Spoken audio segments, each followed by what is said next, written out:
Eto na nga, pang. So, day 13, project endorsement. Mag-exercise tayo hanggang sa may kumuha sa ating endorser. So, ngayon, ayan, magandang panahon. Doon tayo sa labas, tatakbo tayo, mag-walking tayo. Kasama pa rin to sa warm-up natin. Konting cardio-cardio, sabi nila, hindi daw maganda.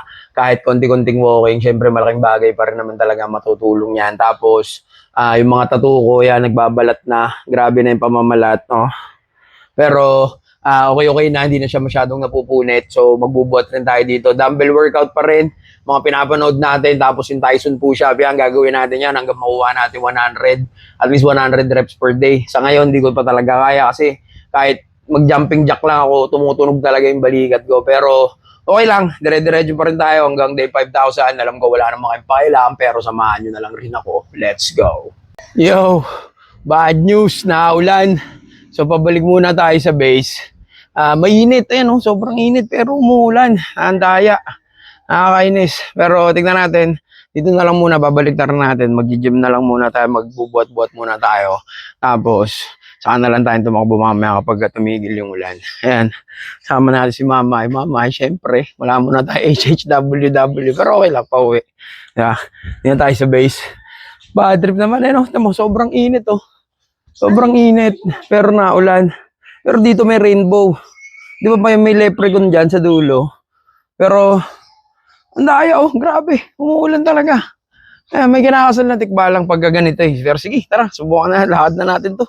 Andun na kami kanina sa base eh. Pero lakad na lang ulit. Grabe, oh. Ewan kung nakikita nyo na umuulan. Sobrang init. Oh, sobrang init. Ganda lang rainbow sa likod, oh. Ayan, oh. Yeah. O, tara, nandito na rin tayo eh. Day 13, let's go. Yo, yan. Kahit na maambon tapos mainit. Yeah, walking pa rin. Siyempre, HHWW. Siyempre, rest day natin ngayon. Muna ang pinakamagandang gagawin natin. Nakasilaw. Pero aambon. Umuulan. And si Mamay. Hi, Mamay. Ito yung isa ko laging pinaka inaantay kapag rest day natin. Kasi nakapaglakad tayo sa labas. Yan. Tapos kasama natin si Mamay. Iwanan ko na nga sana siya kanina kaso umiiyak na naman. Sabi niya, sama daw siya. O, sige. So, yun. Walk trip muna tayo. Takbo mamaya. Dire-diretso, day 13. Let's go. Daming commercial. So, eto na nga. So, kung naghahanap kayo ng dry fit terno, dry fit combo, dry fit t-shirt, dry fit shorts, tingnan mo to. Sobrang mura lang nito dito sa dito. Kaya gamit ni Mama. Unisex kasi to. Sa kanya yung black. Pag bumili ka ng t-shirt, may kasama na siyang shorts. Ganyan design niya. Walang print sa harap, walang print sa likod, pero may 3 stripes sa gilid. Sa akin ito. Ayan. Ito yung gray. Ayan yung black. So, kung nasa running era na kayo, ayan, nasa walking era na rin kayo, pwede sa inyo itong mga ganitong dry fit na damit. Diba? Sobrang ganda, sobrang mura pa. Diba? So, kung gusto nyo nito, may yellow basket dyan, alam nyo na anong gagawin. Let's go! Yo, eto na. So, lagpas 3K na kami, galing kami ron sa labasan. Tapos mamimili na lang rin kami ng karne. Tapos tingnan mo ito nabili ko.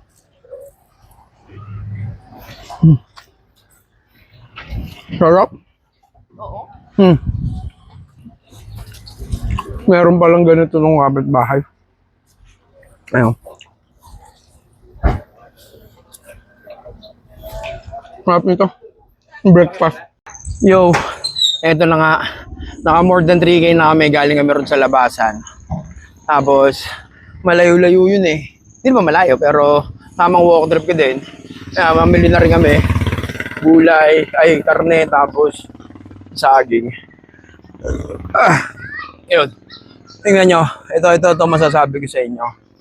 Kapag nagpatuloy-tuloy kayo magpa-exercise, tingnan mo yung resulta, oh.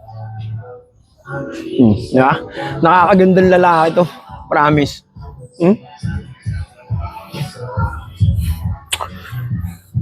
Grabe. So, day 13, pag-uwi sa bahay, magda-dumbbell workout na lang tayo. Hindi ko na isasama yung mabilisan lang. Pero at least, dire-diretso lang tayo. Alam ko, wala namang kayong pakialam. Pero samahan nyo na lang rin ako. Day 13, let's go.